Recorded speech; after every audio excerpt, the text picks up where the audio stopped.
¿Cómo es el sistema educativo? ¿Cómo es el sistema universitario en Uruguay? ¿Cómo ha sido estudiar en pandemia? Vamos a tomar contacto con el rector de la Universidad de la República de ese país, que ya está en comunicación con nosotros, Rodrigo Arim. Soy Luciana Rubins, que estoy con Jimmy Persic. Gracias por atendernos. ¿Cómo le va? Buenas noches, es un gusto estar con ustedes y muchas gracias por la invitación.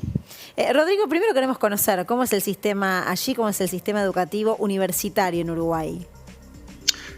Bueno, la Universidad de la República, vamos a entendernos, Uruguay, como ustedes saben, es un país pequeño, 3,5 millones de habitantes. La Universidad de la República es una institución pequeña, una institución deporte en un país pequeño. Tenemos cerca de 140.000 estudiantes y representamos más del 80% del total de estudiantes universitarios del país. Por lo tanto, el sistema, la morfología del sistema educativo uruguayo es un sistema que está muy centrado en lo público, con la Universidad de la República siendo la principal protagonista institucional, con algunas universidades, con una universidad pública adicional reciente, que es la Universidad Tecnológica, la UTEC, todavía con desarrollo embrionario y en el territorio nacional, con algunos otros jugadores institucionales relevantes, en particular en el área de formación docente, donde tenemos una institucionalidad aparte que tiene como objetivo la formación terciaria a nivel de formación docente para maestros, profesores de secundaria, profesores técnicos en general, por lo cual, por supuesto, la Universidad de la República tiene acuerdos y vínculos orgánicos importantes en esta área, y con alguna otra oferta de educación terciaria en el sector público centrado de menor porte. Conviven con esta institucionalidad fuerte de lo público, también universidades privadas. Tenemos algo más de 5 universidades privadas en Uruguay en este momento. En algunas áreas del conocimiento no tenemos universidades privadas que cubran todas las disciplinas del saber en general, como sí lo hace la Universidad de la República, y que representan entre el 15 y el 17% total de la matrícula universitaria en este momento. Hola Rodrigo, buenas noches, ¿cómo te va? ¿Cómo estás, Germán? Un gusto escucharte. Discusiones que tenemos en América y de las cuales hemos sido copartícipes, cotestigos, ¿no? ¿Qué pasa con la idea de la mercantilización de la universidad, la privatización, el arancelamiento? ¿Cómo participan ustedes? ¿Cuál es tu pensamiento, el pensamiento del país, el pensamiento de la sociedad uruguaya? Bueno, en este caso la tradición universitaria uruguaya es muy parecida a la tradición universitaria argentina. Nosotros desde la Universidad de la República hemos reivindicado históricamente la gratuidad de la educación terciaria y superior, pero además hemos intentado posicionar a la universidad en redes, como por ejemplo lo es el Grupo de Montevideo, a escala del Cono Sur, que defiendan no solamente la gratuidad, sino el concepto de la educación como un bien público, incluyendo la educación superior como un bien público.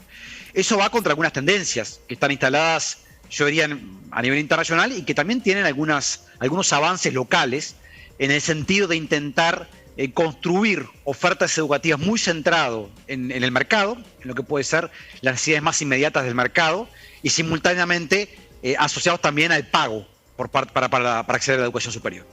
Nosotros en este momento seguimos teniendo una estructura que es esencialmente pública, gratuita, de acceso libre, al igual que la mayor parte de las ofertas en Argentina, y es una característica que, siendo peculiar y distintiva, la defendemos como parte constitutiva de nuestro quehacer cotidiano. Eso es peculiar los dos países. Cuando vamos a otro lado, la verdad que defendemos eso mismo. ¿Qué pasa con esta idea también? Bastante, por decirlo de alguna manera, un argumento bastante neoliberal de, bueno, pero ustedes están financiando al que la puede pagar, ¿no? ¿Por qué no destinamos todos esos recursos a aquellos que no la pueden pagar? En primer lugar, porque hay una defensa de la universalidad de las políticas. Una política pública, sólida y de amplio espectro es una política universal. La focalización de las políticas, cuando ha funcionado, ha terminado generando estratos universitarios, estratifican a los sistemas. Y por tanto, los sectores más vulnerables de la sociedad acceden también a instituciones de peor calidad en las sociedades. Esto en América Latina no es un invento, es constatable en muchos países en donde los sistemas educativos terciarios se han estratificado, muchas veces siendo los sectores privados, que apuntan también a generar un rédito económico al respecto, quienes cubren el espectro del acceso de los sectores más vulnerables, generando una lógica muy perversa. Por un lado, una lógica en donde hay sectores privados que se apropian de financiamiento público, muchas veces a través de sistemas de becas, y simultáneamente un nivel de formación y de inserción social que no reconoce, al igual a aquellos que acceden a distintos estratos de los sistemas educativos. Por tanto, defender lo público y defender el concepto de lo universal y gratuito es defender también el concepto de la cohesión social y del acceso en igualdad de condiciones a estándares de calidad que tienen que ser colectivos. Y simultáneamente, un desafío importante que tenemos en las universidades públicas es definir y construir trayectorias educativas que sean pertinentes para todos los estudiantes que ingresen a la institución. Bienvenida sea la masificación que estamos hoy viviendo, es un buen dato en términos en clave de democratización del conocimiento avanzado. Nuestro desafío es construir trayectorias educativas que aseguren la permanencia en el sistema a todos los jóvenes de nuestros países. Pero la fragmentación y sobre todo el cobro asociados a la vida universitaria tiende a construir sistemas muy estratificados que en el contexto internacional también demuestran ser profundamente injustos y generan mecanismos de señalización en donde los perjudicados justamente son los estratos más vulnerables de nuestras sociedades. Rodrigo, ¿qué mirada hay? Muy interesante, por supuesto, todo lo que hacías referencia y cómo hay que luchar permanentemente para sostener la educación pública, para que todos y todas puedan acceder. Pero quiero preguntarte, ¿cómo ven en Uruguay el sistema educativo de la Argentina? Bueno, en Uruguay en eso somos muy parecidos en nuestras morfologías, características estructurales. La forma en que percibimos a la Argentina es que hay un sistema universitario público muy fuerte que defiende la noción de democracia en su vida interna, en el sentido de construir espacios colectivos, anclados por supuesto en Córdoba el 18 y las tradiciones posteriores, y a la misma vez defiende este concepto de asegurar el acceso, democratizar el acceso de todos los sectores a la educación terciaria y superior. Y en eso nos sentimos muy hermanados con Argentina y con nuestras tradiciones históricas en este plan. Por supuesto, tenemos desafíos parecidos en términos de acceso de los recursos financieros para construir estas posibilidades y de la integración de nuestros sistemas. Pero también creo que en esta lógica hemos avanzado y mucho, por más que queda mucho para hacer siempre, para construir redes regionales que nos permitan mejorar nuestro desempeño en esta dimensión también. También es interesante como vos lo planteás porque es una discusión mundial, para decirlo de alguna manera, ¿no? En el mundo está discutiendo lo que a nosotros pareciera ser que es una patología de nuestros dos países, ¿no? Yo, sin ser irónico, diría, hacia comienzos de los 90, parecía que Argentina y Uruguay eran casos extraños y patológicos. Hoy en realidad el mundo, Biden, por ejemplo, está discutiendo la gratuidad. Es una agenda que surge también en Chile, que surge en Gran Bretaña, que se ha instalado en otros países donde históricamente las estructuras de acceso tienen un componente no gratuito muy fuerte.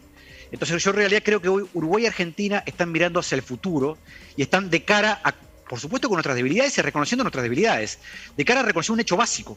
La educación terciaria y superior en el siglo XXI es un bien público, pero además es un derecho que tenemos que asegurarle a todos los ciudadanos. Y para eso tiene que tratarse de igual manera que nuestras sociedades trataron a la educación secundaria quizás a comienzos del siglo XX, como un espacio de integración social y un espacio donde su acceso y permanencia tiene que ser esencialmente gratuito.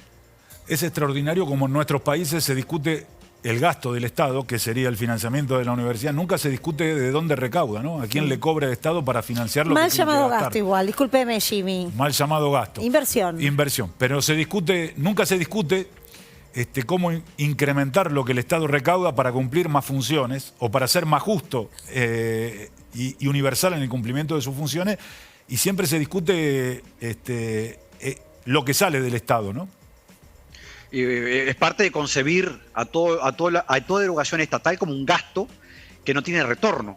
Y en realidad esto es una inversión muy importante porque se entiende y se traduce en clave de generaciones que son capaces de acceder a una vida plena en el siglo XXI. Y en este momento en particular, parte de la agenda que deberían atravesar nuestros países es justamente discutir los mecanismos de recaudación para financiar estas políticas públicas. ¿Quién paga, cómo se recauda y cómo se distribuye ese gasto? Y por supuesto también que las universidades públicas tengamos políticas explícitas para asegurar que todos los sectores sociales puedan acceder y permanecer en la institución. Hay un impuesto que tiene Uruguay, un impuesto, en Argentina lo llamamos impuesto al graduado, ¿no? Que a mí me parece interesante. Quiero saber tu opinión. En Argentina no se discute eso, pero quiero saber tu opinión y cómo lo ven ustedes. Nosotros, más que impuesto, le llamamos Fondo de Solidaridad. Es un diseño institucional que surgió a comienzo de este siglo, en momentos extremadamente críticos, como atravesamos tanto Argentina como Uruguay en la crisis del 2002, se profundizó un poquito este modelo, que nos cobra a todos los egresados universitarios una tasa anual, una tasa relativamente modesta si uno lo compara con el nivel de remuneración que percibimos los universitarios en Uruguay de hoy, y que asegura cierto margen de financiamiento, con 2 destinos. Uno, becas. O sea, un componente muy importante del Fondo de Solidaridad se destina directamente al sistema de becas para estudiar en la universidad pública. Y otro componente tiene que ver fundamentalmente con obras e infraestructura de corte académico y científico que se destinan a la Universidad de la República más en general. Eso, vamos a entendernos, sigue siendo un orden de magnitud relativamente pequeño, del orden entre el 5 y el 6% de todo el presupuesto de la Universidad de la República, pero sostiene un sistema de becas que es mucho más robusto hoy que lo que teníamos antes. Un sistema de becas que además le permite a muchos estudiantes acceder y permanecer en el sistema educativo. Si me permiten, hay un dato bien interesante que es que en Uruguay el 20% de los egresados de la Universidad de la República, año a año, fueron beneficiarios de este sistema de becas, financiado con el Fondo de Solidaridad, con el aporte que hacemos los universitarios. Muy importante, muy interesante, porque eso le permite a muchos acceder a la universidad. Rodrigo, te agradecemos este contacto, nos encantó conocer un poquito más de cómo se resuelve el sistema educativo en ese país. Muchas gracias. Un gusto escucharlos a ambos. Buenas noches a todos. Buenas noches.